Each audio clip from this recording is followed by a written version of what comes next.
Chapter 58 of Pride and Prejudice.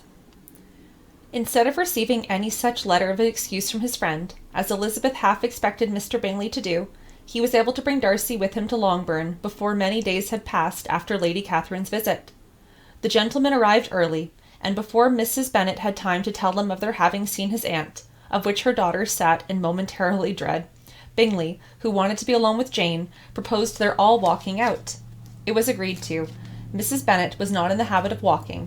Mary could never spare time, but the remaining 5 set off together. Bingley and Jane, however, soon allowed the others to outstrip them. They lagged behind, while Elizabeth, Kitty, and Darcy were to entertain each other. Very little was said by either. Kitty was too much afraid of him to talk, and Elizabeth was secretly forming a desperate resolution, and perhaps he might be doing the same. They walked towards the Lucases, because Kitty wished to call upon Maria, and as Elizabeth saw no occasion for making it a general concern, when Kitty left them, she went boldly on with him alone. Now was the moment for her resolution to be executed, and, while her courage was high, she immediately said, "Mr. Darcy, I am a very selfish creature, and for the sake of giving relief to my own feelings, care not how much I may be wounding yours. I can no longer help thanking you for your unexampled kindness to my poor sister. Ever since I have known it, I have been most anxious to acknowledge to you how gratefully I feel it. Were it known to the rest of my family, I should not have merely my own gratitude to express." "I am sorry, exceedingly sorry," replied Darcy in a tone of surprise and emotion, "that you have ever been informed of what may, in a mistaken light, have given you uneasiness. I did not think Mrs. Gardiner was so little to be trusted." "You must not blame my aunt. Lydia's thoughtlessness first betrayed to me that you had been concerned in the matter, and, of course, I could not rest till I knew the particulars. Let me thank you again and again, in the name of all my family, for that generous compassion which induced you to take so much trouble and bear so many mortifications for the sake of discovering them." "If you will thank me," he replied, "let it be for yourself alone. The wish of giving happiness to you might add the force to the other inducements which led me on. I shall not attempt to deny. But your family owe me nothing. Much as I respect them, I believe I only thought of you." Elizabeth was too much embarrassed to say a word. After a short pause, her companion added, "You are too generous to trifle with me. If your feelings are still what they were last April, tell me so at once. My affections and wishes are unchanged, but one word from you will silence me on this subject forever."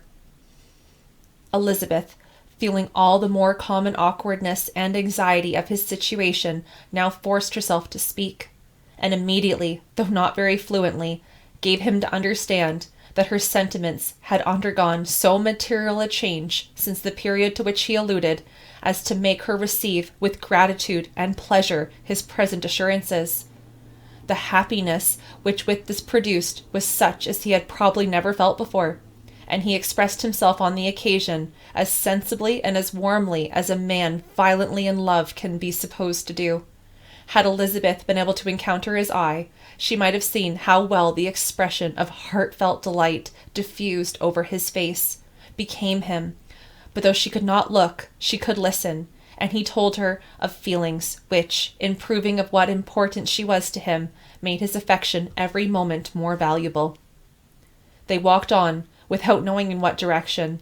There was too much to be thought, and felt, and said, for attention to any other objects. She soon learnt that they were indebted for their persistent good understanding to the efforts of his aunt, who did call on him in her return through London, and there relate her journey to Longbourn, its motive, and the substance of her conversation with Elizabeth, dwelling emphatically on every expression of the latter, which, in her ladyship's apprehension, peculiarly denoted her perverseness and assurance in the belief that such a relation must assist her endeavours to obtain that promise from her nephew which she had refused to give. But, unluckily for her ladyship, its effect had been exactly contrariwise. "It taught me to hope," said he, "as I had scarcely ever allowed myself to hope before. I knew enough of your disposition to be certain that, Had you been absolutely, irrevocably decided against me, you would have acknowledged it to Lady Catherine, frankly and openly." Elizabeth colored and laughed as she replied, "Yes, you know well enough of my frankness to believe me capable of that. After abusing you so abominably to your face, I could have no scruple in abusing you to all of your relations." "What did you say of me that I did not deserve? For though your accusations were ill-founded, formed on mistaken premises, my behavior to you at the time had merited the severest reproof. It was unpardonable. I could not think of it without abhorrence." "We will not quarrel for the greater share of blame annexed that evening," said Elizabeth. "The conduct of neither, if strictly examined, will be irreproachable, but since then we have both, I hope, improved in civility." "I cannot be so easily reconciled to myself. The recollection of what I then said, of my conduct, my manners, my expressions during the whole of it, is now, and has been many months, inexpressibly painful to me. Your reproof, so well applied, I shall never forget. Had you behaved in a more gentlemanlike manner? Those were your words.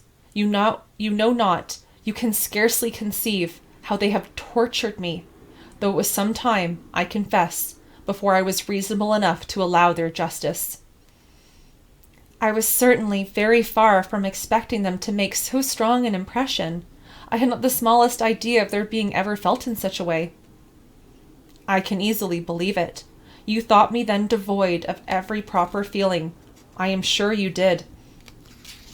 The turn of your countenance I shall never forget. As you said, I could not have addressed you in any possible way that would induce you to accept me." "Oh, do not repeat what I said then. Those recollections will not do at all. I assure you that I have been most heartily ashamed of it." Darcy mentioned his letter. "Did it," he said, "did it soon make you think better of me? Did you, on reading it, give any credit to its contents?" She explained what its effect on her had been, how gradually all of her former prejudices had been removed. "I knew," said he, "that what I wrote must give you pain, but it was necessary. I hope you have destroyed the letter. There was one part, especially, the opening of it, which I should dread your having the power of reading again. I can remember some expressions which might justly make you hate me." "The letter shall certainly be burnt, if you believe it essential to the preservation of my regard. But, though we have both reason to think my opinions not entirely unalterable, they are not, I hope, quite so easily changed as that implies." "When I wrote that letter," replied Darcy, "I believed myself perfectly calm and cool, but I am since convinced that it was written in a dreadful bitterness of spirit." The letter, perhaps, began in bitterness, but it did not end so. The audio is charity itself. But think no more of the letter.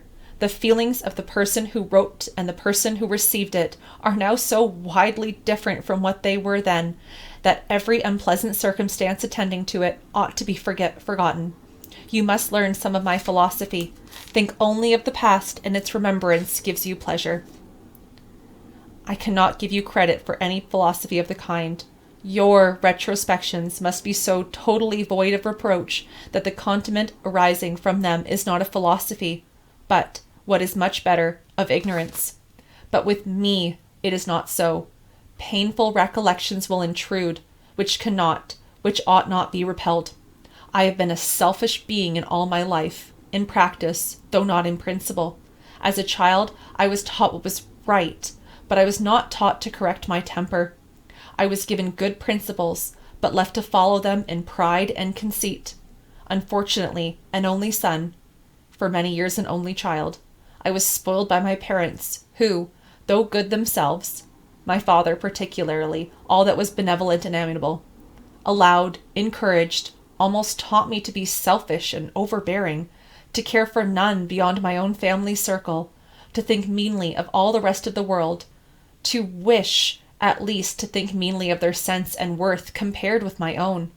Such I was, from 8 to 28, and such I might still have been but for you, dearest, loveliest Elizabeth.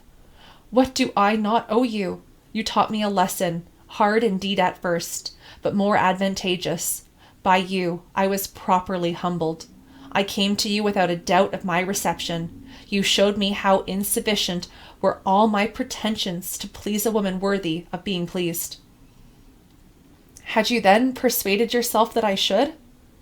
Indeed I had. What will you think of my vanity? I believed you to be wishing, expecting my addresses.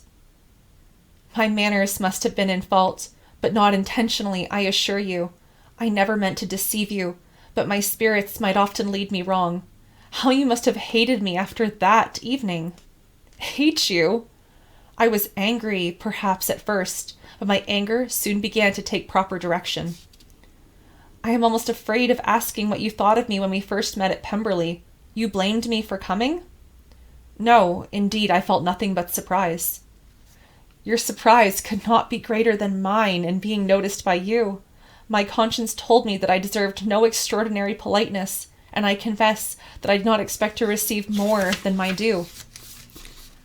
My object, then, replied Darcy, was to show you, by every civility in my power, that I was not so mean as to resent the past, and I hope to obtain your forgiveness, to lessen your ill opinion, by letting you see their reproofs had been attended to.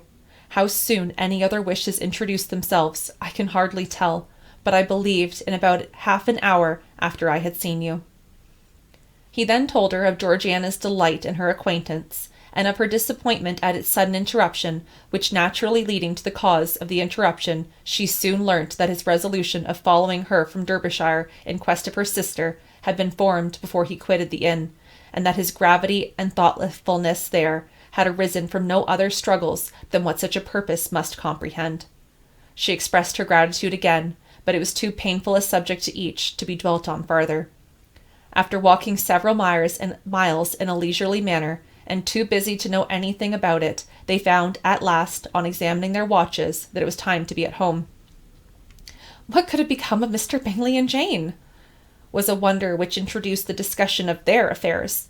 Darcy was delighted with their engagement. His friend had given him the earliest information of it. I must ask whether you were surprised, said Elizabeth. Not at all. When I went away, I felt that it would soon happen. That is easy to say. You had given your permission. I guessed as much. And though he exclaimed at the return, she found that it had been pretty much the case.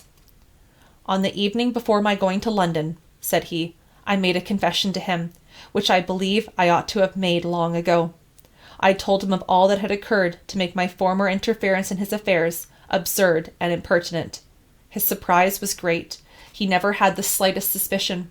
I told him, moreover, that I believed myself mistaken in supposing, as I had done, that your sister was indifferent to him, and as I could easily perceive that his attachment to her was unabated, I felt no doubt of their happiness together.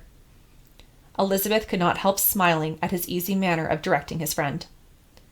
Did you speak from your own observation, said she, when you told him that my sister loved him, or merely from my information last spring? From the former. I narrowly observed her during the 2 visits which I had lately made her here, and I was convinced of her affection. And your assurance of it, I suppose, carried immediate conviction to him. It did. Bingley is most unaffectedly modest. His diffidence had prevented his depending on his own judgment in so anxious a case, but his reliance on mine made everything easy. I was obliged to confess one thing, which, for a time, and not unjustly, offended him. I could not allow myself to conceal that your sister had been in town 3 months last winter, that I had known it, and purposely kept it from him. He was angry, but his anger, I am persuaded, lasted no longer than he remained in any doubt of your sister's sentiments. He has heartily forgiven me now. Elizabeth longed to observe that Mr. Bingley had been a most delightful friend, so easily guided that his worth was invaluable, but she checked herself. She remembered that she had yet to learn to be laughed at, and it was rather too early to begin. He had yet to learn to be laughed at. In anticipating the happiness of Bingley, which of course was to be inferior only to his own, he continued the conversation till they reached the house. In the hall they parted. looks like we have 2 marriages.